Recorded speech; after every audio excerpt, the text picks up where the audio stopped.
Bapa di surga, kami sungguh bersyukur kepadamu yang hadir di tengah-tengah ibadah kami ini. Kami manusia terbatas, tidak bisa melihat Tuhan secara nyata. Tapi melalui pujian, penyembahan, kami boleh merasakan begitu dekat dengan Tuhan. Kami manusia berdaging, tidak bisa mendengar suara Tuhan secara langsung. Tapi boleh mendengar perkataanmu melalui firman-Mu. Kami manusia terbatas, tidak bisa mengerti kebenaran-Mu yang tidak terbatas.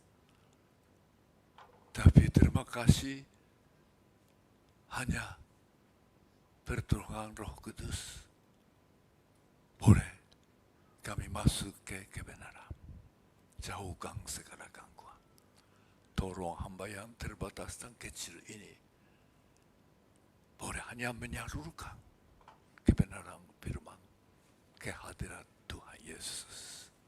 Dalam nama Tuhan Yesus kami berdoa. Amin. Silakan duduk kembali.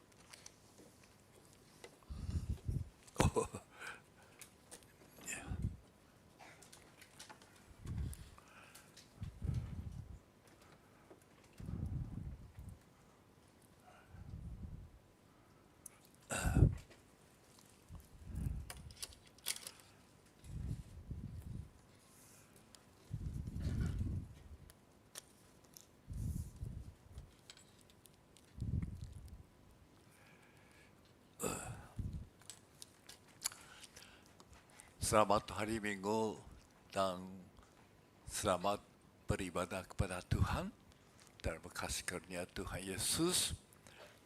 Sebelum masuk ke firman Tuhan, kami ingin mengucapkan terima kasih kepada jemaat yang biasa mengikuti PD. Kami didoakan untuk acara keluarga kami. Kemarin ada pemberkatan nikah cucu pertama, anak pertama Naoko baru tamat STT Japan Bible Seminary, Seisho Senkyoukai yang dulu saya tamat, dan menikah dengan seorang pendeta muda dan melayani sebagai staf perkantas Jepang, yaitu KJK. Dia juga anak dari keluarga Kristen generasi ketiga di Utsunomiya, Tochigi. Jadi banyak, ada kira-kira 200 orang hadir, hampir semua pendeta-pendeta, staf-staf, dan orang Kristen. Dan kami pertama kali sempat melayani pemberkatan nikah cucu. Ada harapan kalau Tuhan izinkan mungkin bisa menggendong Kristen generasi keempat, cucunya. Menurut almanak Kristen, hari Kamis yang lalu, tanggal 14 adalah hari peringatan kenaikan Tuhan Yesus. Walaupun kita di Jepang tidak melaksanakan ibadah khusus untuk itu, karena bukan hari libur di Jepang. Tapi tentang kenaikan Tuhan Yesus bagi kita orang Kristen sangat penting dan berarti. Karena Yesus naik ke surga secara nyata di hadapan ratusan orang dan duduk di sebelah kanan Allah Bapa. Artinya, Yesuslah betul-betul Allah berkuasa. Dan kedua, mereka katakan, Yesus akan datang sepertinya naik ke surga. Artinya, datang kedua kalinya secara nyata.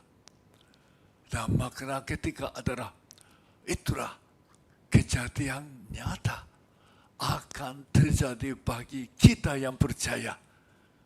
Akan dibangkitkan dan dinaikkan ke surga secara nyata.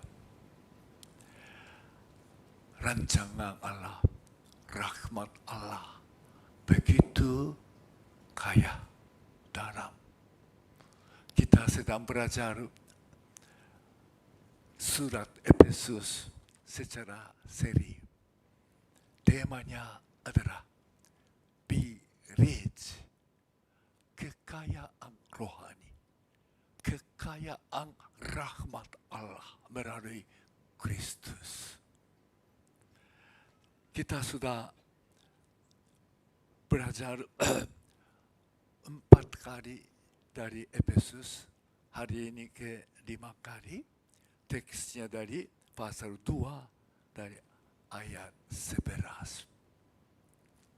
Di sini dikatakan, karena itu, selalu Alkitab pakai istilah karena itu. Sebelumnya kita tempoh hari belajar pasal 2 dari ayat 1.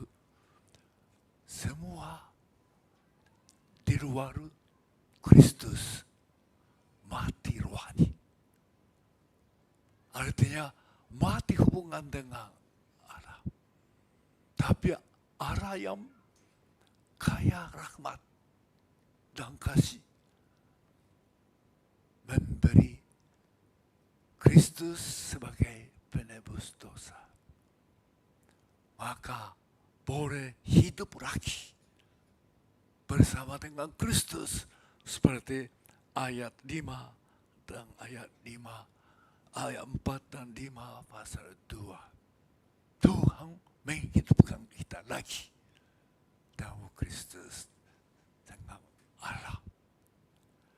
Bahkan bukan hidup seperti dulu sebelum tahu Tuhan, tapi di dalam Kristus diciptakan baru, diciptakan lagi. Seperti ayat 10 dikatakan, karena kita ini buatan Allah, diciptakan dalam Kristus Yesus untuk melakukan pekerjaan baik yang dipersiapkan Allah sebelumnya. Ia mau supaya kita hidup di dalamnya. Karena itu, sekali lagi dari ayat 11 kembali menjelaskan, tanpa Kristus, tanpa Allah, bagaimana kehidupannya. Ini ayat 1-2 secara rohani. Orang di luar Tuhan, bagaimana cara hidupnya. Sekarang dari ayat 11, 12 ini menjelaskan tentang tanpa Kristus, tanpa Allah, bagaimana secara hidup di dunia, secara manusia. Dan dalam jemaat Efesus, banyaknya orang Kristen latar belakang non-Yahudi. Kalau non-Yahudi, dengan istilah mereka itu kafir. Itulah manusia semua kira agama saya benar, yang lain kafir. Firman Tuhan, itulah latar belakang non-Yahudi tidak tahu Tuhan. Maka orang Yahudi lah diberi oleh Tuhan, diberi hukum Taurat dan menerima janji-janji Tuhan. Maka di sini ulang lagi menjelaskan bagaimana kehidupan orang non-Kristen tanpa Tuhan. Secara manusiawi. Maka ayat 11, 12 katakan demikian. Sekali lagi kita melihat, karena itu ingatlah bahwa dahulu kamu sebagai orang-orang bukan Yahudi menurut daging, yang disebut orang-orang tak bersunat oleh mereka yang menamakan dirinya sunat, yaitu sunat lahiriah yang dikerjakan oleh tangan manusia. Ayat 12. Bahwa waktu itu kamu tanpa Kristus tidak termasuk kewargaan Israel dan tidak mendapat bagian dalam ketentuan-ketentuan yang dijanjikan tanpa pengharapan dan tanpa Allah di dalam dunia. Orang Kristen non-Yahudi disebut dulu hidup sebagai orang kafir non-Yahudi. Artinya mereka tidak termasuk umat Allah. Maka tidak termasuk janji-janji yang diberikan oleh Tuhan kepada umatnya. Seperti ada janji kepada Abraham, Ishak, Yakub, dan kepada Israel. Mereka secara manusia tidak masuk ke umatnya yang bersunat, yaitu Israel. Dan hidupnya mereka di luar segala ketetapan cara hidup. Karena umat Allah hidup di dalam ketentuan-ketentuan Tuhan. Disebut hukum Taurat. Tapi mereka non-Yahudi itu tidak ada dalam kemasukan. Ya.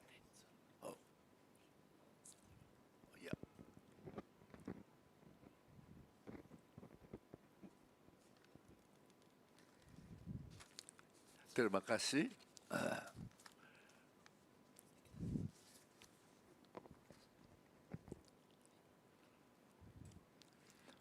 Dan mereka bukan saja secara cara hidup kepercayaan itu tidak dimasukkan dalam perjanjian Tuhan atau hak umat Tuhan. Kehidupannya tidak ada harapan. Dan ayat terakhir dari ayat 12, tidak ada harapan dan tanpa Allah di dalam dunia. Jadi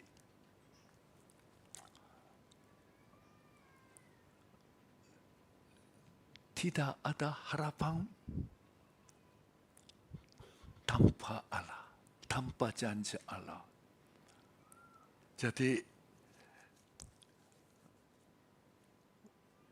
pengharapan itulah sangat diperlukan bagi manusia.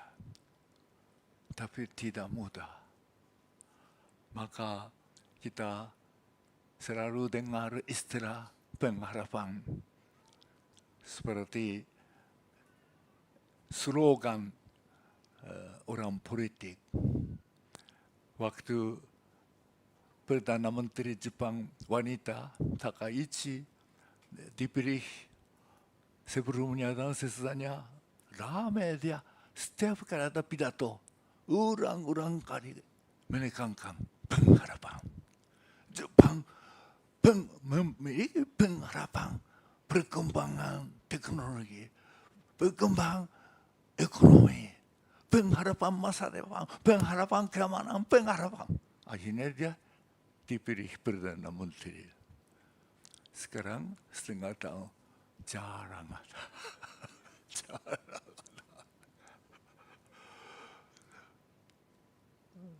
Presiden Amerika Serikat yang agak aneh. Maka make again Amerika great. Masa depan penuh pengharapan Amerika jadi mega lagi. Sekarang bukan make again great, make confusion. Bikin kekacauan dunia. Mengapa orang politik suka sebut pengharapan-pengharapan? Karena dibutuhkan manusia. Tetapi secara nyata bagaimana? Firman Tuhan katakan, tanpa Allah, tanpa pencipta semesta Allah, tidak ada pengharapan. Karena tidak ada Tuhan. Pada masa kini, ada seorang ahli sejarah dari Perancis yang sangat terkenal di dunia dan di Jepang. Namanya Emmanuel Todd. Dia ahli sejarah dan suka disebut seperti nabi. Karena dia memiliki sejarah dunia dan menganalisa budaya, sosial, politik sekarang. Dia mengatakan Soviet Union sebentar lagi runtuh. Sebelum terjadi sudah beberapa tahun yang lalu terjadi. Dan waktu pemilihan presiden tahun 2015-16,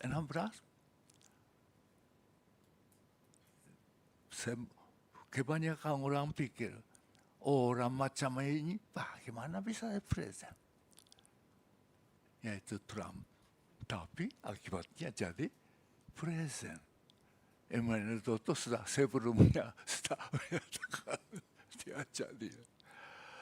Dia menganalisa sejarah dari segi jumlah penduduk dan kematian anak-anak. Akhirnya dia mengatakan datang revolusi Arab. Suka disebut musim bunga Arab.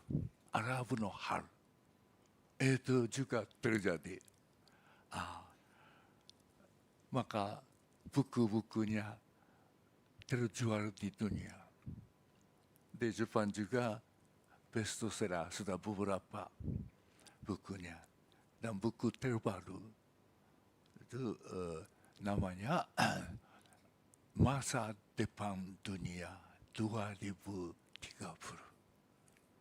Artinya 2030 sebentar lagi dunia bagaimana jadi. Di dalamnya dia katakan demikian. Mengapa sekarang dunia kacau? Negara kuat, raksasa, suka sana sini perang, dunia kacau. Banyak manusia kehilangan pengharapan.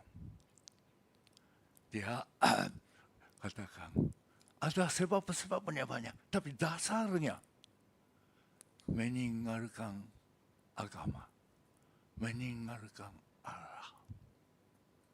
Maka manusia mencari hanya 3P.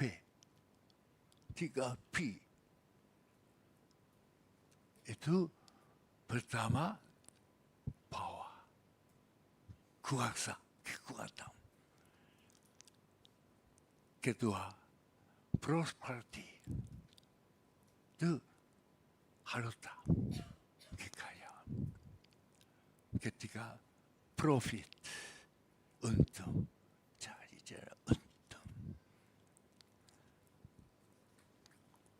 Lucunya, orang katakan demikian, dia sendiri karena saya tidak percaya Allah. Dia sudah orang Perancis, negara Katolik lama, mungkin sudah capek, bosan, sudah kecewa. Tapi dengan mata analisa sejarah manusia, dia katakan sekarang masa kini seluruh dunia dari present kepada negara, seluruh dunia jatuh ke nihilisme, sia-sia. Maka mencari hanya 3P, 3P sebagai pegangan tujuan hidup. Kita juga menyadari 3.000 tahun yang lalu firman Tuhan katakan melalui pengalaman Sulaiman, segala-galanya sia-sia, sebete wa munasi tanpa Tuhan. 2000 tahun yang lalu firman Tuhan katakan di luar Tuhan tidak ada harapan karena tidak ada Tuhan. Inilah keterangan kehidupan manusia di luar Tuhan. Baik orang non-Yahudi dan orang Yahudi juga.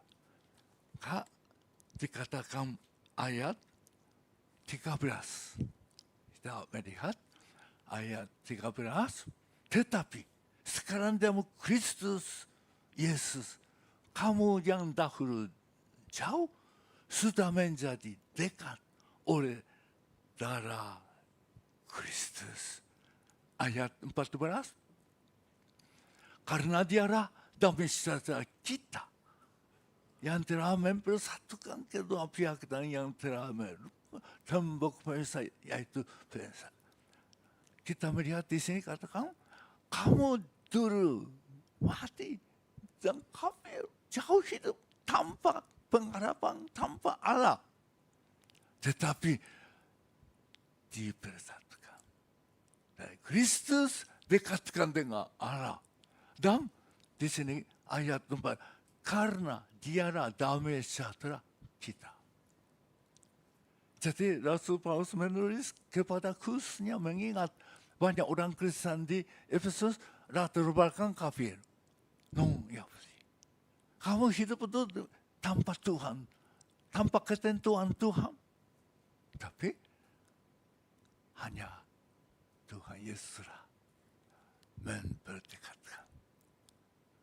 Dan di sini kata, dialah damai sejahtera. Alkitab mengajar Mesias akan datang disebut Raja Pengharapan, Raja Damai. Mesias membawa damai, mengajar damai, memberikan damai. Tetapi di sini dialah Mesias, Yesus damai sejahtera. Damai sejahtera kita. Yaitu bagi orang Yahudi atau Yahudi. Bagi kita hanya Kristus. Dialah damai.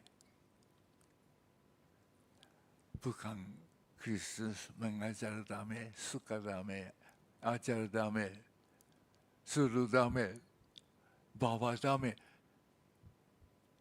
Kristus adalah damai. Kristuslah damai sejahtera. Kristuslah damai. Ini tekanannya bagi kita. Maka sudah tidak ada lagi non-Yahudi atau Yahudi.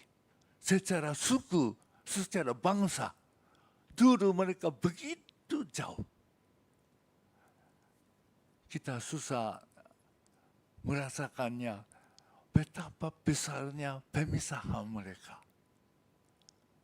Memang beda sekali. Karena orang Israel waktu dipilih oleh Allah sebagai umat Allah, disebut apa? Menurut perintahku, maka kamu akan jadi kesayanganku. kamu adalah bangsa emak dan umat kudus. Dan bagaimana cara hidupnya? Itulah hukum Taurat. Begitu banyak hukum Taurat yang ada dalam Alkitab saja cukup banyak. Sampai soal makanan, pernikahan, tidak boleh menikah dengan non-Yahudi. Tetapi waktu Tuhan Yesus datang, itu sudah umat Allah Israel tidak ada sebagai satu bangsa, satu negara tersebar. Agama Yahudi, Yudaya教, tambah peraturannya. Jadi pada waktu zaman Tuhan Yesus, bagi ajaran pemimpin agama Yahudi, ribu-ribuan peraturan ketetapan. Seperti kalau bagaimana waktu makan cuci tangan, caranya begini, di mana tempatnya, airnya bagaimana, ada 26 ketentuan. Coba hanya membersihkan tangan saja. Dan ada dalam ajaran itu Nabi jangan mengasihi menolong orang kafir. Andai kata ada seorang wanita melahirkan anak dengan susah, jangan menolong. Karena kalau menolong, bertambah satu lagi musuh. Mengapa ada orang kafir di dunia? Jawabannya, karena mereka akan jadi bahan bakar di neraka. Inilah ajaran agama Yahudi menambah. Maka tembok memisah dengan non-Yahudi, Yahudi. Begitu jauh, begitu besar temboknya. Dan ini bukan cara hidup saja. Lambang kehadiran adalah bait Allah. Dan ada bait Allah, dalamnya tempat suci dan maha suci, kehadiran lambang kehadiran. Dan ada halaman umat Yahudi. Dan di situ ada tembok. Kira-kira 1 meter 50 senti. Itu mengelilingi tempat kediaman Allah. Orang kafir tidak boleh masuk. Dan temboknya tidak terlalu tinggi. 1,5 meter bisa loncat. Seperti beruang sekarang di Jepang suka loncat-loncat. Tetapi ada pengumumannya di tempel. Dari sini orang di luar Yahudi tidak boleh masuk. Kalau masuk, tidak ada jaminan amannya. Artinya masuk ini nanti dibunuh. Inilah sedikit latar belakang pada waktu itu. Yahudi dengan non-Yahudi. Baik secara cara hidup, kepercayaan beda. Dan secara ibadah pun begitu. Maka Tuhan Yesus datang robohkan pemisahan. Bagaimana temboknya dirobohkan. Dan di tempat suci bagi orang Israel bisa mendekati, tapi ada layarnya. Boleh masuk ke tempat suci, tapi tidak boleh masuk ke tempat maha suci.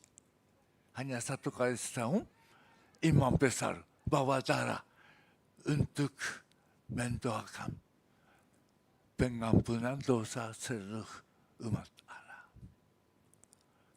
Ada tempat maha suci dan tempat suci, ada rakyatnya. Tapi waktu Tuhan Yesus disalibkan, apa yang terjadi? Itulah terbela.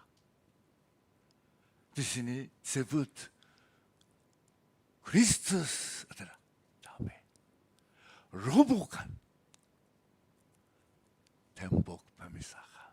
Baik antara Allah dan manusia. Tidak lagi boleh langsung menghampiri. Dan orang kafir juga dulu tidak bisa masuk ke tempat suci saja. Ada tembok. Sekarang Kristus datang. Robohkan. Baik umat Allah bebas, orang non-Yahudi bebas, hanya Kristus. Darah Yesus boleh langsung menghampiri kepada Tuhan. Ini tujuan tekanannya. Bagi manusia banyak ada tembok pemisah. Pemisahan karena suku, karena bangsa, karena pendidikan, karena kedudukan masyarakat. Macam-macam ada pemisahan. Bagaimana bisa diroboh? Tidak bisa dengan ajaran. Tidak gampang dengan slogan atau kekuatan politik. Ini perlu dari dalam, dari hati, dari dalam. Itulah Kristus datang. Mendamaikan, mempersatukan. Bagaimana caranya? Ayat 15, 16 kita melihat caranya. Kita baca bersama-sama. Sebab dengan matinya sebagai manusia, dia telah membatalkan hukum Taurat dengan segala perintah dan ketentuan untuk menciptakan keduanya menjadi satu manusia baru dalam dirinya, dengan itu mengatakan damai sejahtera. Ayat 16. Dan untuk memperdamaikan keduanya di dalam satu tubuh dengan Allah oleh salib, dengan melanjutkan kesejahteraan pada salib. Caranya bukan mengajar, mendorong, tetapi mempersatukan. Dengan caranya, kembali ke ayat 15, membatalkan dengan kehidupannya. Kehidupan Tuhan Yesus tidak ada noda, tidak ada celah. Sempurna, memenuhi tuntutan segala hukum. Itulah dilambangkan anak domba utuh. Itulah jadi korban. Maka Tuhan Yesus disebut anak domba Allah. Sekali disembelih, melalui darahnya menyucikan dosa manusia di hadapan Tuhan. Maka sudah membatalkan, sudah memenuhi segala tuntutan hukum. Maka hanya di dalam Yesus sajalah kehidupan kita, segala dosa kita sudah dibatalkan. Tuntutan hukum sudah digenapi oleh Kristus. Dan dengan caranya, penjelasannya lucu ya. Jadi satu tubuh lagi. Kita kedua menjadi satu manusia baru di dalam dirinya. Dan dengan itu mengadakan damai. Jadi ada manusia yang begitu jauh. Yahudi dan non-Yahudi yang begitu jauh dan begitu kuat nyata pemisahannya. Bisa jadi satu, artinya sama seperti jadi satu manusia. Tidak lagi Yahudi, non-Yahudi. Tidak ada lagi satu manusia. Pengkhotbah pada masa permulaan sejarah mengatakan demikian. Ini maksudnya itu patung dibuat oleh perak. Ada patung dibuat oleh timah. Dicairkan, digodok, dibuat patung baru. Itu patung emas. Ini contohnya. Ada Yahudi, non-Yahudi. Dicairkan. Tidak ada lagi. Tapi itu dibuat baru. Sepertinya batu emas. Mengapa bisa dicair? Itulah kuasa darah Yesus membatalkan segala tuntutan hukum Taurat. Tidak ada lagi. Maka jadi seperti manusia semua jadi seperti neutral. No, dibuat lagi manusia baru. Inilah satu tubuh, satu manusia baru, ciptaan baru di dalam Yesus. Ini penjelasan di sini. Betapa kayanya, dalamnya, dinginnya rancangan Allah, kasih Allah, rahmat Allah. Mempersatukan manusia yang bisa-bisa di dunia seluruh di mana-mana. Pemisahannya menyulitkan dunia dan kehidupan pribadi. Terakhir kita melihat ayat berikutnya, kalau dipersatukan manusia satu orang, barulah ayat 16. Dan untuk memperdamaikan keduanya di dalam satu tubuh dengan Allah oleh salib dengan menyerapkan perseteruan pada salibnya 17. Ia datang dan memberitakan damai sejahtera kepada kamu yang jauh dan damai sejahtera kepada mereka yang dekat. Yang jauh non-Yahudi, yang dekat Yahudi. Ayat 18. Karena oleh dia kita kedua pihak dalam satu roh, oleh jalan mas kepada Bapa. Kita memperhatikan karena oleh dia siapa? Kristus.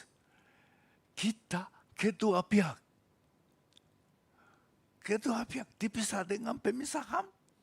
Jadi satu roh. Percaya Yesus diberi roh. Percaya Yesus diberi roh. Jadi duanya sama, satu roh. Dengan kata lain, hanya oleh Roh Kudus. Beroleh jalan masuk kepada Bapa. Jalan masuk ini istilah agak khusus. Kalau cari arti dalam kamus ini mengantar atau memperkenalkan. Jadi kata benda dari kata ini adalah pengantar, penolong, atau pemimpin. Biasa dipakai di dalam istana. Ada raja, orang dari luar, tidak boleh langsung ketemu kan? Ada ajudannya, ada protokolnya. Jadi orang datang, dibawa dia. Diperkenalkan oleh dia ke raja. Dan dipimpin oleh protokolnya baru bisa menghadapi raja. Inilah pendoro, pemimpin, pendampingi. Ini artinya cara masuk kepada raja manusia begitu, juga begitu. Ini kepada Bapa Allah, Bapa semesta alam. Jadi di sini kita merenungkan ya, hanya oleh Dia, Kristus. Kedua pihak, ada pemisahan. Tapi dalam satu roh, dua-duanya sudah diberi roh karena percaya Yesus. Dan Roh Kuduslah mendorong, memimpin, mengantar kepada arah Bapa. Di sini tidak ada istilah Tritunggal. Tapi kita percaya Allah Tritunggal. Ini bukan teori dogma saja, bukan pengajaran secara pengalaman. Kita manusia berdosa, jauh dari Tuhan. Hidup banyak menurut keinginan. Tidak ada Tuhan, tidak ada pengharapan. Tetapi hanya karena damai dari Tuhan. Yesuslah, Kristuslah damai. Maka antara Allah dan manusia yang dulu begitu jauh didekatkan. Manusia yang lain begitu sampai bermusuh bisa jadi seperti satu manusia oleh Kristus. Bagaimana bisa mengerti hal itu? Hanya karena Roh Kudus. Dan menuju kemana? Hidup dapat mendekati, masuk ke dalam kehadiran Allah Bapa. Ini penjelasan. Dunia suka dipisah karena akibat dosa adalah pemisahan. Pemisahan Allah dan manusia. Pemisahan antara suami, istri, Adam dan Hawa. Pemisahan orang tua dengan anak. Anak suruh membunuh anak kedua jujur dengan iri hati. Generasi ketiga, Lemek sudah memakai istri kedua. Secara manusia. Manusia utuh diciptakan oleh Allah, segambar Allah.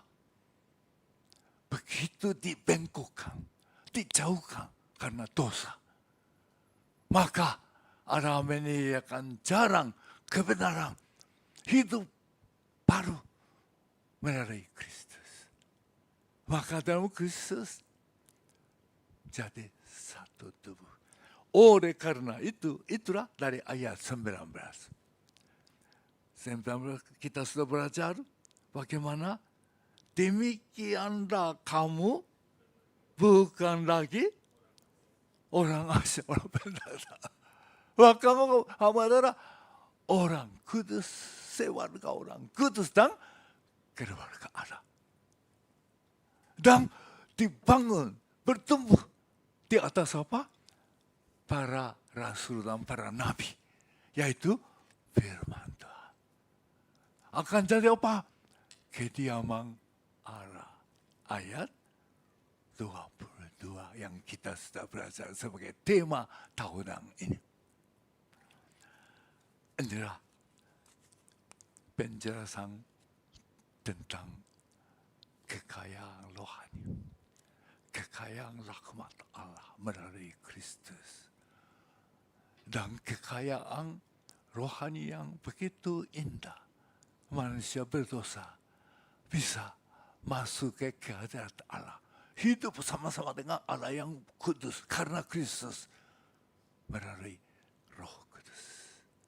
Minggu depan hari peringatan Pentakosta, Roh Kudus datang kepada semua orang percaya secara khusus. Dan kita lanjutkan mempelajari pekerjaan Roh Kudus secara khusus kepada kita minggu depan. Ini kayak pengumuman untuk minggu depan. Yokoku de gozaimasu. Hari ini kita belajar. Mari ingat, di dunia, di mana-mana ada pemisahan. Baik pemisahan suku, bangsa, negara. Tapi pemisahan akibat dosa adalah lebih seriusnya kepada keluarga. Adam Hawa katakan, inilah daging dari dagingku. Inilah darah dari darahku.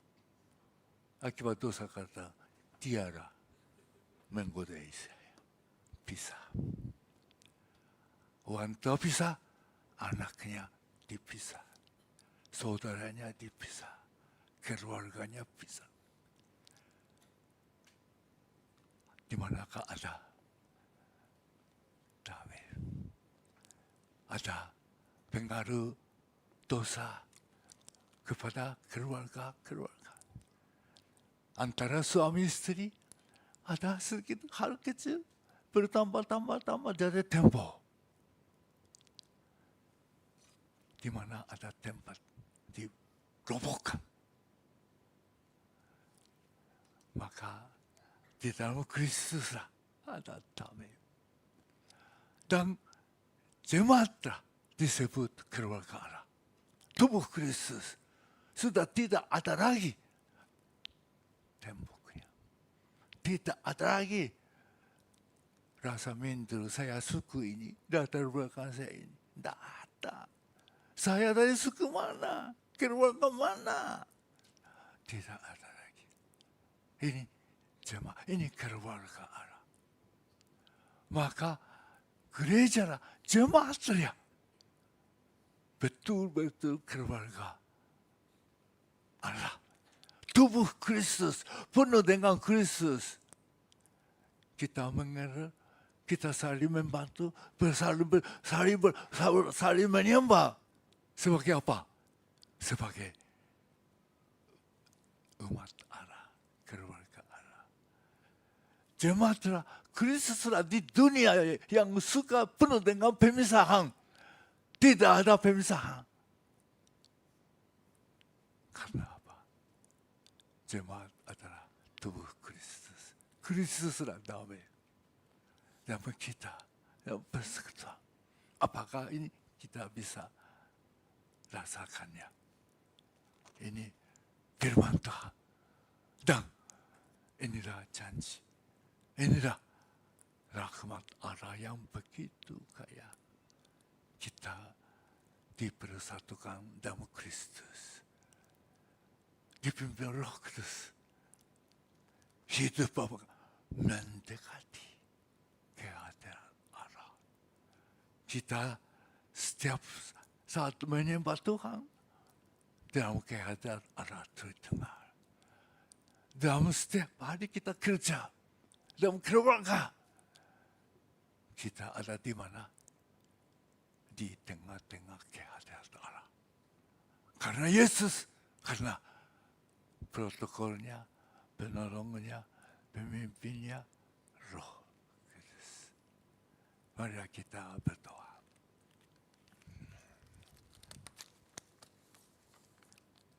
Bapa di surga, kami datang kepadamu. Sungguh kami merasakan dunia yang sudah begitu banyak bagian dikuasai oleh akibat dosa iblis. Di mana ada pemisahan demi pemisahan.